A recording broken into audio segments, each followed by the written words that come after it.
It's Conduit News Radio with Paul Harrell. Carving a financial niche out for yourself is exactly what John Woods is on trial for right now because of what he did and what is illegal about taking taxpayer money, steering it to a college, having the college pay a consulting firm, and the consulting firm paying the legislator or the legislator. Yeah, that's wrong. You shouldn't get money for doing that or for passing legislation and everything else. Here's the other question. Should you get paid as a lobbyist and be a legislator? And the answer to that is no, because you can't do those things. But can you still get paid by a lobbyist to not be a lobbyist while you're also a legislator? Let's explore, shall we? Yesterday, conduitforaction.org, they put out this piece, Working for a Lobbyist While Being a Legislator. Arkansas law prohibits a legislator from being a lobbyist.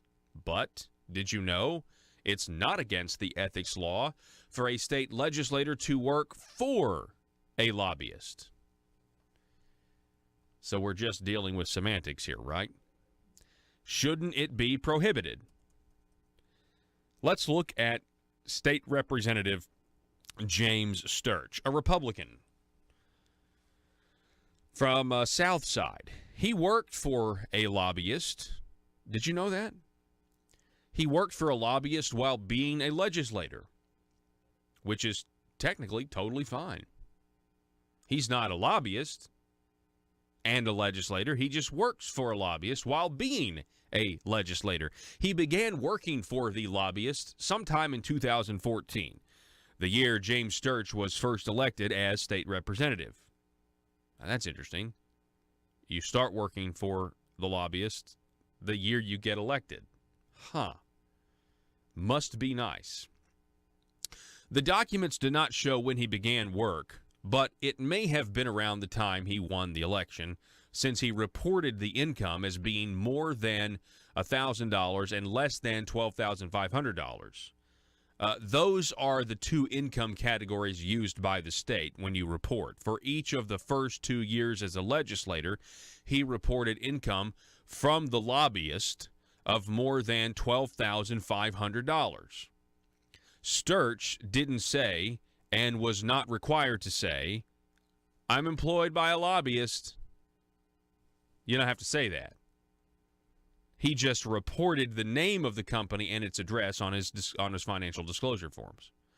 Apparently, during his campaign for re-election in the 2016 election, a supporter of his opponent looked at Sturch's statement of financial interest and wondered, why does someone in Southside work for a company across the state in DeQueen?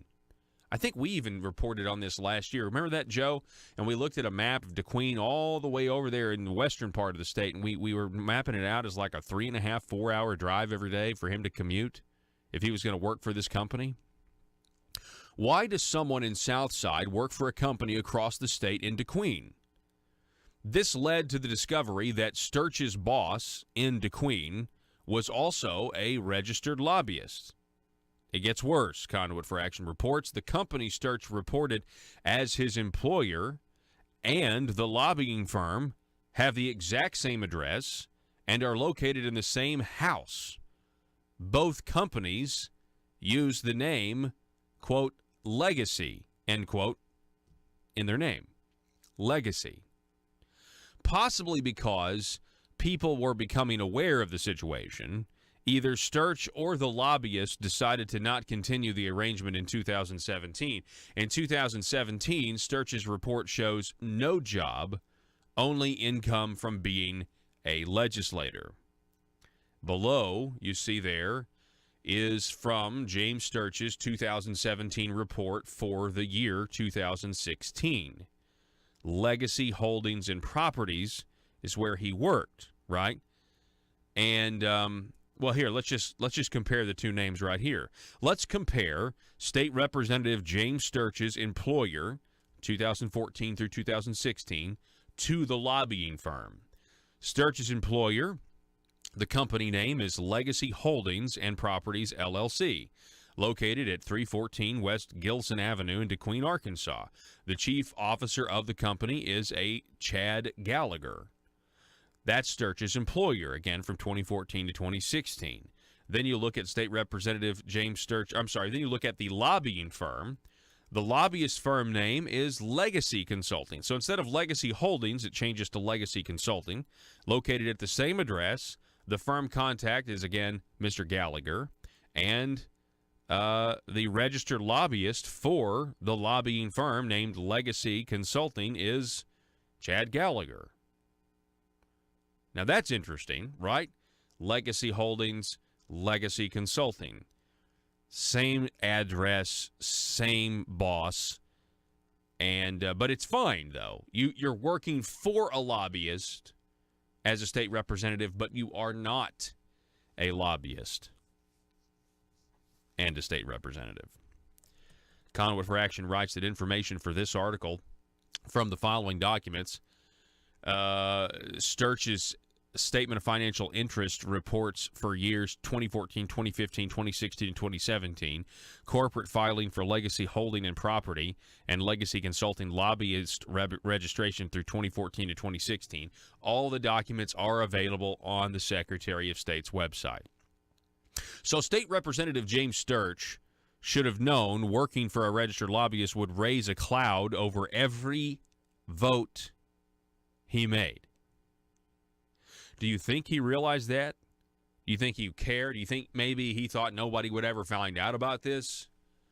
But if you're working for a lobbyist, not as a lobbyist, but for a lobbyist, wouldn't common sense dictate, because we know about the fallen nature of man, that every one of your votes are now possibly have ulterior motives? And maybe you're not representing your constituents in Independence County. Maybe instead you're representing some guy who lives in DeQueen, who has clients in his lobbying firm. One of them, I believe, wasn't the Arkansas Municipal League, and weren't they opposed to the special election reform? And didn't James Sturch walk out on special election reform right after he voted for it to ensure it would fail when they were going and doing the sound the ballot legislative maneuver?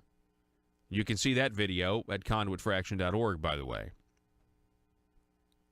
Representative James Sturch should have known working for a registered lobbyist would raise a cloud over every vote he made. Will the legislature prohibit such a cozy relationship between legislators and lobbyists? Are they going to be okay with this? Yeah, I'm going to say yes. Conduit for Action writes it's certainly possible. Just in 2017, the legislature passed legislation to prohibit another type of dealing between legislators and lobbyists after it came to light that Senator Jake Files took a personal loan from a lobbyist, reportedly to cover a hot check. The legislature enacted Act 1108 of 2017 to prohibit public officials from soliciting or accepting loans from lobbyists. Isn't working for a lobbyist worse than taking a loan from a lobbyist? Now think about that for a second. That's actually a really good point. Jake Files gets a personal loan from a lobbyist, a one-time of 30 grand. Of course, then he gets the $80,000 from Norsworthy, right? But what about like a reoccurring income? What about every week or every 2 weeks or every month? Isn't working for a lobbyist, you be the judge, is working for a lobbyist worse than taking a loan from a lobbyist? Is it the same thing? Does it bother you at all? Does it bother you, the taxpayer, that your legislator can be employed by a lobbyist and be a legislator at the same time? Does that bother any one of you out there?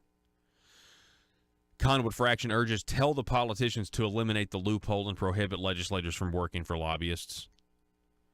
Representative James Sturch, by the way, is currently running in the Republican primary for the Senate District 19 against conservative incumbent Linda Collins Smith. Senator Linda Collins Smith.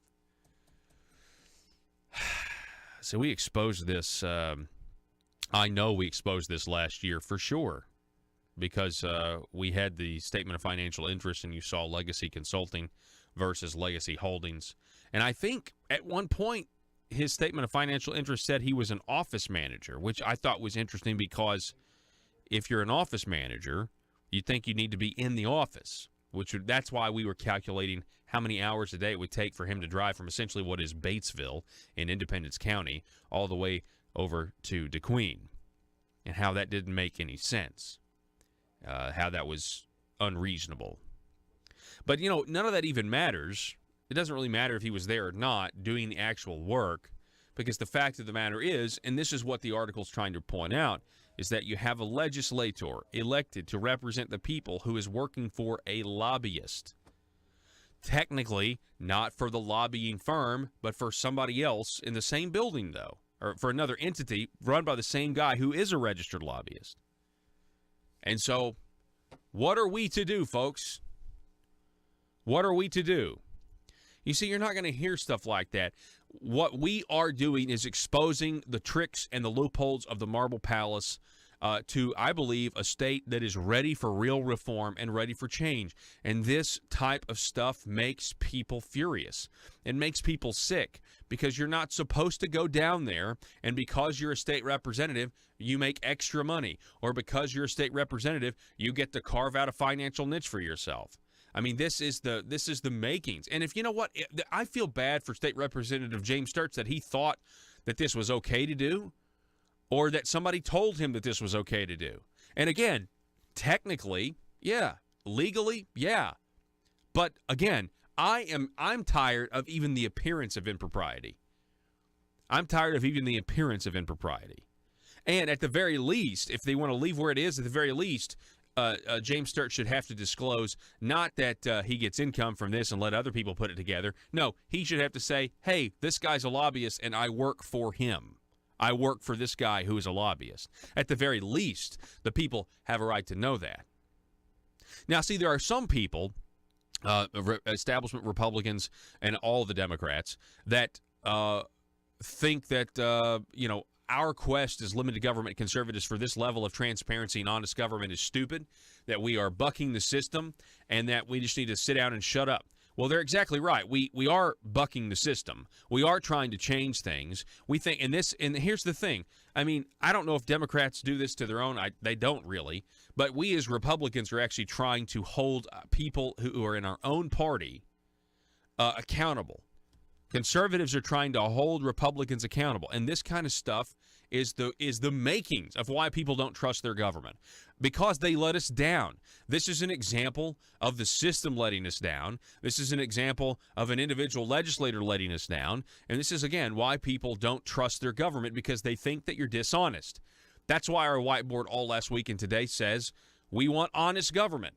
This is an example of dishonest government because people just want to know. And most people can agree that you can't be a lobbyist and a legislator. That's illegal. So there's a loophole where you can work for one and be a legislator.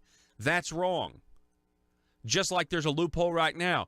You can't take money from a person to pass legislation for them. You can't have somebody say, hey, Senator, I'm going to give you this money if you'll pass this bill. That is illegal. And yet, if you're an attorney, there's a loophole, because as long as your contract says lobbying services are prohibited, you can take a client. The client can pay you, the legislator attorney, to do whatever you want. But it's not lobbying because we said it's not lobbying in the contract, so it can't possibly be lobbying. Most of us are raised to believe that that is wrong. Most of us are raised to believe that loopholes are ways to be dishonest. We want honest government. You're listening to Conduit News Radio. I'm Paul Harrell, back in just a moment. Go over at conduit4action.org. There was a piece written about State Representative James Sturch. Now, this piece detailed essentially a loophole in the process that is actually kind of aiding a potential corruption, to say the least. The concept is, here in Arkansas, you cannot work as a legislator and also be a lobbyist. That is illegal. You can't do that. But there's a loophole where you can be a legislator and work for a lobbyist, and that's what's going on here. Where it was reported that State Representative James Sturch worked for essentially Legacy Property and Holdings, but Legacy Property and Holdings is owned by Chad Gallagher. Chad Gallagher, all the way from DeQueen, where James Sturch lives in Independence County. It's a very large distance away. But then there's Legacy Consulting. So you've got Legacy and Legacy here. Legacy Consulting is the lobbying arm. Okay, and you look at, essentially you look at who is a registered lobbyist, and you figure it out. Okay, yeah, you're being employed by a lobbyist, and it must be nice. Must be nice to get the legislative salary, and then you get a little something on the side. And so that's what's being reported. And the reason it's being reported is because this is the type of behavior that leads to corruption, and taking advantage of these loopholes are things that the people have a problem with. And if you look at everything that's happening with the court case with John Woods and Jake Files and the culture that's down there at the Marble Palace, it makes you wonder. If you couple that with the fact that Governor Asa Hutchinson and James Sturch, are cut from the same cloth in terms of James Sturch will be controlled and will do whatever the governor wants him to do. That's why he is now primarying Senator Linda Collins Smith, okay, who has a fantastic voting record, who is extremely conservative, and her conservatism actually exposes other Republicans in the bigger government as not being conservative, right? So this is a big deal. Now, the reason I'm bringing this back up is because during the break I noticed that State Representative James Sturch has actually posted on Facebook where he wrote, "Looks like this campaign will be typical of past experience. My opponent and her conduit of friends have never ran a clean race.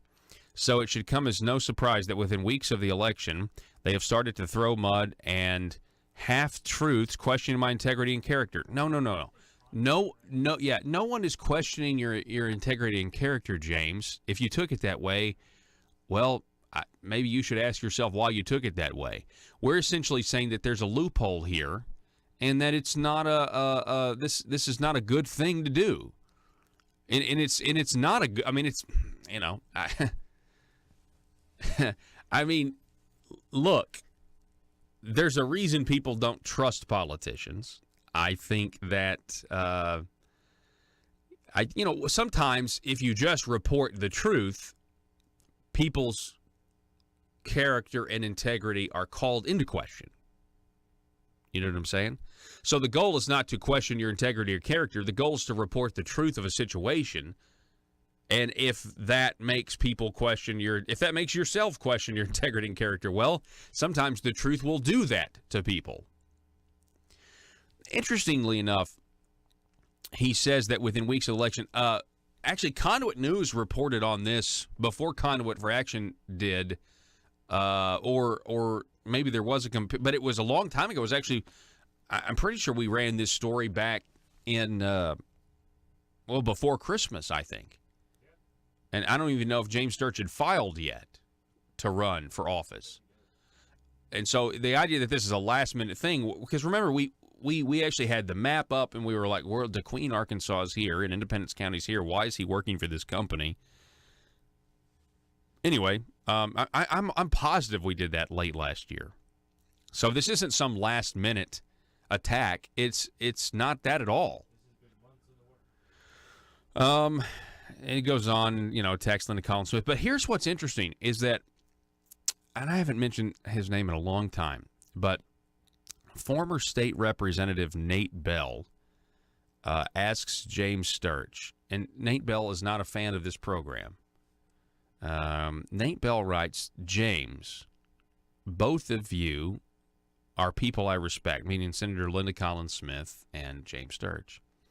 "And I don't have a dog in the hunt. I also despise the Conduit cabal." I wonder why, Nate. I wonder why. I mean, I don't understand. I really don't. He goes on, "That said, I don't understand why you took a walk to kill the special elections bill. Arkansans overwhelmingly want special election reform, and if it weren't for you leaving the chamber, it would have been law. Pretty interesting. Pretty interesting. That's the developments with that. Anyway, so I'm just saying people react to what goes on. You know, there's a post. And again, if the truth assaults your integrity and character, I can't help you there. I can't help you there. I mean, go back and listen. I mean, this is the headline. Working for a lobbyist while being a legislator. Now, that's the headline, okay? That's the truth. You're a legislator and you're working for a lobbyist. If that insults your integrity and character, that's the truth doing that. That's not Conduit. That's not Conduit News doing that. The key thing is Arkansas law prohibits a legislator from being a lobbyist. But did you know it's not against the ethics law for a state senator or state legislator to work for a lobbyist? Shouldn't it be prohibited? It's if anything, it's a public service announcement saying there's a huge problem here. We have people on trial for public corruption, and there is a reason for it, and it's because of the culture down there. And when these kind of loopholes exist, it only increases the possibility and potential. And we're all fallen human beings, and any one of us can make a mistake. All of us make mistakes every single day. Okay, moving on. The Department of Human Services